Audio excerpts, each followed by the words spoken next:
Hey, what's going on, everybody? And welcome back to the channel where we discuss all things having to do with sales and scaling and growing businesses. On today's video, we're going to be talking about the 3 things that I've taken away from Oren Klaff in the book or the author Pitch Anything that I've really been able to leverage inside of the high ticket sales space that has certainly helped me to close more deals. And I'm going to be going over how we actually implement that inside of our sales processes. So as always, take out a piece of paper, a pen, take down some notes. Trust me on this one. These processes will help you to close more deals if you are in the high ticket sales space. If you're a coach, consultant, agency owner, you've got to understand these processes. It will help you to close more deals. Trust me. All right, you guys, let's hop into the training.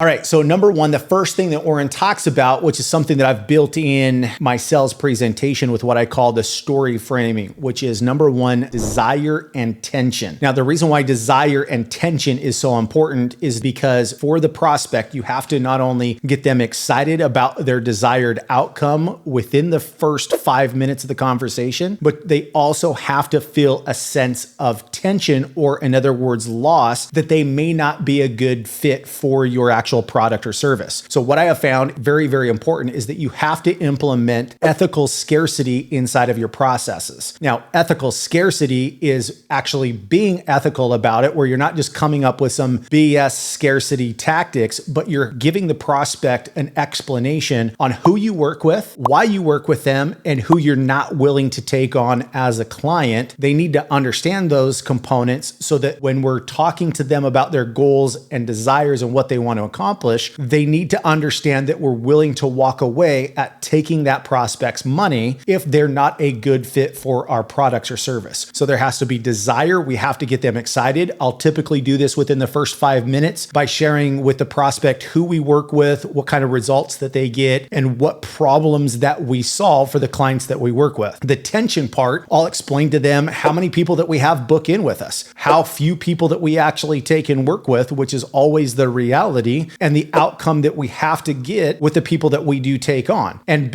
showing the prospect that we're willing to not take on somebody if we are not 100% confident that we can help them to get the desired outcome that they're looking for. So the first part of your presentation, there has to be desire and there has to be tension inside of that sales presentation. The second thing that he talks about is this frame control situation that you're going to come across. The first one is what's called the Powerframe. The second one is what's called the time frame. And the third one is what's called the analyze frame. Okay. These are frameworks that you're going to come across when you're doing high ticket sales. The power frame is when the individual may perceive that they're in the driver's seat where they're shopping or going out there and deciding who they want to take and work with. Like for instance, when you get somebody that says to you, well, let's just kind of get to the point and tell me how much money this is. My response with that frame is going to be, I'm not sure whether or not we can even help you or not. I'm going to completely pull back and make that individual chase them, where a new sales rep is going to immediately feel the tension or need to draw into that person's framework and explain to them how much money it actually is to see if they can't get the sale. I'm going to go the opposite way, letting them know that we're the desired outcome. Our service is the desired thing that's going to help them to get them to their desired goal or outcome. The second thing that you're going to come across is this time frame issue, where for instance, if somebody's saying, hey, listen, here's the time constraints that I'm in. Once again, because of the fact that you're in the driver's seat, you're going to always confirm with the prospect. And this is part of the reason why I teach our sales reps right out of the gate saying, hey, listen, I only have 30 minutes. So let's make sure that we get to the point. We're dictating the actual time for the prospect. We're the ones that are actually controlling that. If somebody ever says to me like, hey, Steve, I only have like X amount of minutes, I'm immediately going to come back and explain to them, hey, listen, I have less than that. So let's really get to the point and either reschedule the appointment, but I'm not going to allow them to determine or dictate my time. So that's the second time frame. So the third framework that you're going to come across is this analytical or analyze framework, where somebody's trying to nitpick every single thing that's going to help them to get to where they want to be at. You have to help them realize that big picture, here are the frameworks that we're going to use to get you to your desired outcome. But if they get stuck on analyzing each step, we're helping them to get to big picture thinking, to think bigger as to what it's going to take to inevitably help them to get them to their desired outcome. And the third thing that Oren talks about is this prize framework. Oftentimes I see sales reps do this over and over again, where they're talking to a prospect and the person on the other end of the line starts to try to control the conversation and dictate where it's actually going. The most important thing that I teach people in the high ticket sales space is, listen, you have something that they need or they wouldn't have actually booked a call. You're the prize, your product and service is the prize. People need to sell themselves to you as to why they would be a good fit for your products and services. They have to make that explanation. The minute that somebody feels like you're chasing them, their natural reaction is to run, okay? So when I'm going through a sales presentation and I'm getting down to the end, I'm getting the prospect, so help me understand, why is now so important and why should I bring you aboard our program? Tell me why you. They're selling themselves to me as to why I should actually take their money for the product or services, and you're maintaining that prize framework. Listen, if you'll take these things and implement them into your processes when you're selling high ticket products or services, I can promise you you're going to close more deals, and inevitably you're going to have happier customers because you have the confidence in helping somebody to lead them to their desired goal or outcome. Like always, if you have any questions, put them in the comments below. Happy to answer and happy to help you out. We'll talk to you soon.